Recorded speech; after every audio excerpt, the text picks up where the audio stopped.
I briefly want to discuss two global weather phenomenon. The first is called El Nino. It's somewhat predictable of a global phenomenon that has its origin in the southern equatorial Pacific Ocean between 120 west and 180 degrees of longitude. It's called El Nino because of the time of year when it begins. It happens around Christmas, so it was named in the Spanish cultures that are essentially Christian, El Nino after the Christ child. And in science, it's called ENSO, El Nino, Southern Oscillation. Oscillation is an important word for you to know. It means to go back and forth, like a metronome, to oscillate, or like a wave, a nice sine wave, for instance, which you'll learn about as you move into trigonometry more and more in math. The temperature change in the ocean during El Nino has a major impact on the weather across the globe.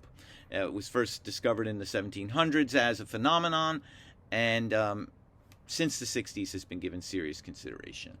So here's what might look like. You'd have a January where there were no anomalous temperatures across the Pacific Ocean. Anomalous meaning out of the ordinary. 0 here represents the norm. If it's anomalous to getting in terms of being warmer, it goes red. If it's anomalous in terms of being colder, it goes blue. And you can see that by November, pushing towards the Christmas season, the Pacific around the equator has gotten anomalously warm, unusually warm. What does this do? Well, under normal conditions, you would have a zone of high pressure over the eastern Pacific near South America. Instead, we get a zone of low pressure. Under normal conditions, you'd have a zone of low pressure over the western Pacific. We get the opposite, a zone of high pressure. So, rather than having dry, cooler conditions in the eastern Pacific, you get wet weather, which is not normal and disrupts not just land and land use, impacting human culture with landslides and flooding, but also disrupts the fisheries off the coast, which are important to the economy of the people who live in this region. Likewise, people who expect water, depend on water during a certain time of year, and then don't get it, well, some of the consequences there are forests, which are predominant in this region of the world, can burn. Crops that normally are well watered are not. So, air rises again in the zone of low pressure in the western Pacific. This air sinks over the eastern Pacific. The weather is cool and dry in the east and warm and wet in the west. And this is flipped under El Nino conditions. A little diagram of it again, showing under normal conditions this cool water that rises from deep in the ocean off the coast of South America. The ocean is quite deep here because of the plate tectonics that have shaped the ocean basin. That cool water is nutrient rich. It supports a vibrant fishery which supports human economy in this region. During El Nino, that disappears. Rather than cool and dry, warm and wet. Rather than warm and wet, dry, dangerously dry in this western Pacific region. Then, what happens to the weather? Well, here we see a subtropical jet, which isn't bringing in much moisture here. Mid-latitude jet, these are the jet streams, which giving normal kind of winter weather. But with El Nino, you suddenly get a wetter period along the southern tier of the United States, wetter up in the Pacific Northwest, and warmer and wetter for us. Another picture of that, we're warmer and wetter out here, Pacific Northwest, warmer up along the Alaskan archipelago, and around the world you see the impact of El Nino.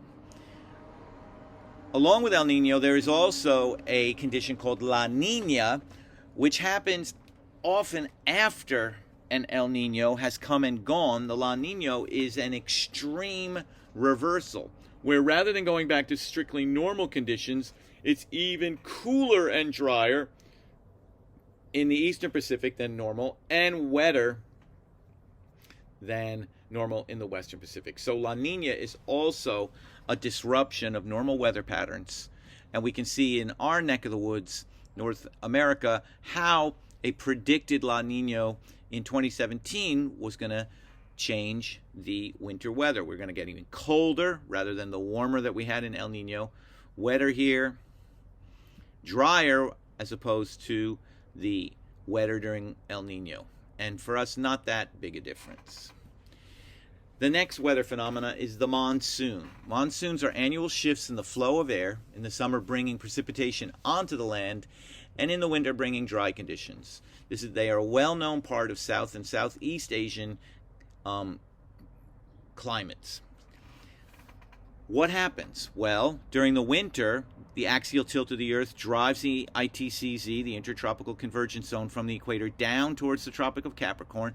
This area is cooler, lower angle of insolation, high pressure develops over the land and pushes air to the sea. The reverse happens in the summer. The ITCZ rises with the axial tilt of the Earth shifting. Low pressure develops over the Southeast Asian continent and draws warm, moist water in, causing annual precipitation. Then, we have another diagram which is really the same, and I'll just read the text because it might make it clearer to you. As the Earth's axial tilt brings higher angles of insolation to the northern hemisphere from March to July, from spring into summer, low pressure develops over Southeast Asia, that draws moisture-rich oceanic air and precipitation to the land or over the land. In the winter months, the high pressure develops over the land because the ITZ again has descended towards the Tropic of Capricorn in the southern hemisphere, and that high pressure drives air off the land, and cool air is drawn from the highlands of the Himalayas over South Asia and Southeast Asia. A wet season, a dry season. Now I have here a little video which goes into the monsoons in a little bit more detail. I would like you to try to focus on some of the details of it. You'll note that there is a running date in the bottom left corner of the video. They discuss the amount of precipitation, soil moisture, flooding, landslides, and I think that's it for the main variables they discuss. And then there's a look at they're looking at South Asia for the most part. They're looking at it suddenly they'll show you July, summer monsoon region, and January, which is very interesting. And then there's a lot of arrows over the ocean which show you the wind and the patterns of the wind. And I may pause the video at that point to give you a little brief explanation. So let's spend about 3 minutes watching this video. The monsoon is a seasonal rain and wind pattern that was first described over South Asia. You see the clouds blossoming here during the summer part of the monsoon. For centuries, people have known about it, but only recently have we received enough data from satellites to really describe what's going on. What you can see here is moist air that has evaporated from the ocean coming across India and providing rainfall, driving the monsoon season. The great thing about GPM is that it allows us to see precipitating systems as a whole over land and oceans, and then as they transition from one boundary to the next. So we're looking at the monsoon season, the wet season now. Note the date is running, and this is a tremendous amount of data that has been collected every single day over the course of, in this case, 2014. So it's a phenomenal operation that we're able to achieve through remote sensing and satellite data collection. All of this rainfall drives soil moisture over land. It's beneficial because it promotes the economic activity that people depend on, for example, agriculture. As well, it fills the rivers, which provides water for human activity and the natural environment, as well as transportation. If the rivers get too full, of course, it becomes flooding. At first, the floods you see here are fairly minor and broad scale, but then they concentrate in the few wiggly lines, which are the river basins, for example, in central eastern China. In mountainous regions, when the ground becomes saturated due to heavy rains, it can lead to landslides. Landslides kill thousands of people every year and are primarily triggered by rainfall. They are especially common within the Himalayan region each monsoon season. One really cool way to look at the monsoon is to do a split screen and look at the summer and the winter at the same time. In the summer, the wind is blowing onshore, bringing... So here is that summer and winter, and these arrows then are the wind patterns. Here we're in June. Over here you can't quite see, we're in January. And you can see, if you watch now, the pattern of the airflow is reversed. The moist, rain-laden air into the continent. In the wintertime, it blows off the continent. Now, those winds are basically driven by temperature differences between the ocean and the land. And where the land is nice and warm, the air expands and it draws in the moist precipitation from the ocean waters. But in the wintertime, it's very cold, and you can see that the moisture then goes from the continent back into the oceans. Over the past 50 years or so, satellites have been used to measure precipitation all around our Earth. With that data set, we're able to understand that monsoons occur not only in South Asia and India, but in other parts of the world as well. For example, Africa, where the temperature gradient is between the Atlantic Ocean and the Sahara Desert. The wind blows from the moist Atlantic Ocean onto West Africa. So this is the region he's talking about that receives monsoon-like winds, drawing warm, moist air over and dropping rain in this region. And then he discusses the fact that some of this moisture-rich air can then actually be passed back in this direction and form low-pressure areas that create hurricanes for us later in the summer.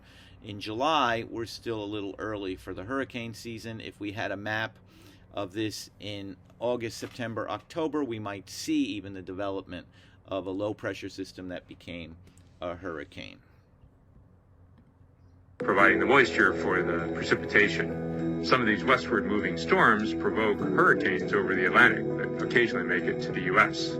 You also note here, I can't help but see how this zone of 30 north at the Sahara Desert just doesn't get any moisture-rich air off the ocean passing over it, allowing rain to form. Another interesting shape that you see right here is the Atlantic Ocean gyre winds, which then push ocean currents. And this is a phenomenal visualization of what normally we would just talk about on a static map. So take a look at how the wind is moving in this gyre around the Pacific, following the prevailing global winds. I mean, these are the prevailing global winds, and then below on the surface you would have ocean currents following that. Southwestern North America also has a summertime monsoon. You see high soil moisture in regions where there's a lot of precipitation in western Mexico. And later in the season, this extends up into the southwestern U.S. And it would be in Arizona that you would get some... Arizona is thought to have a monsoon climate, and people who live down there and have grown up there will tell you that. And then you'll say to yourself, well, it doesn't seem like monsoon that you've ever thought about. But it is a monsoon climate in terms of the way in which air pressure flips from summer to winter, monsoon to non. Hemisphere has a monsoon as well. This occurs in the northern hemisphere winter, which is the southern hemisphere summer, when Australia is warmer than the ocean to the north. Having a better understanding of the global water cycle and monitoring changes over time is important for society, for our everyday lives, and our long-term future. All right, that pretty much ends this amazing presentation. You hear the ending music. What can you do but stop? Bye-bye.